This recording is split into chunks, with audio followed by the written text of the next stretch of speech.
मैं सारे भाइयों नूं दोस्तों नूं बुजुर्ग साथियों की खिदमत च सलाम पेश करना और मशकूर हाँ खासकर अपने नौजवान साथियों का कि उन्होंने इतनी वड्डी तादाद दे विच बड़े छोटे जे नोटिस दे विच अज दूसरी दफा मेरा इहतमाम किया इस्तकबाल का सादत मैनूं बख्शी ये खुशी मैनूं दिखाई कि मैं अज भी इन्हां दे नाल इन्हां दा मेहमान बन के आवां। ये मेरा ने मेरी बड़ी इज्जत अफजाई है तो मैं सारे का शुक्रिया अदा करना इंशाअल्लाह रहेगी ते बंदे दियां गल्लां याद रह जांदियां ने। कहंदे ने कि घड़ी पल दे वावरोलियां नाल रोज रोज हनेरियां घुलदियां नहीं।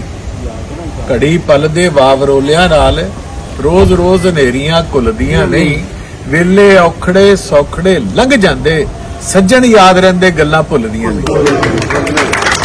ਇਹ ਗੱਲਾਂ याद रह ਜਾਂਦੀਆਂ ਬੰਦੇ ਨੂੰ ਕਦਮ ਨਾਲ ਕਦਮ ਮਿਲਾ ਕੇ ਜਿਹੜੇ ਗਹਿਣੇ ਕੀਤੇ ਉਹਨੂੰ याद रह ਜਾਂਦੇ। ਔਖਾ ਵਕਤ ਦੇ ਵਿੱਚ ਕਿਸੇ ਦੇ ਹੱਥ ਖੜਿਆ ਹੋਵੇ ਤਾਂ याद रह ਜਾਂਦਾ।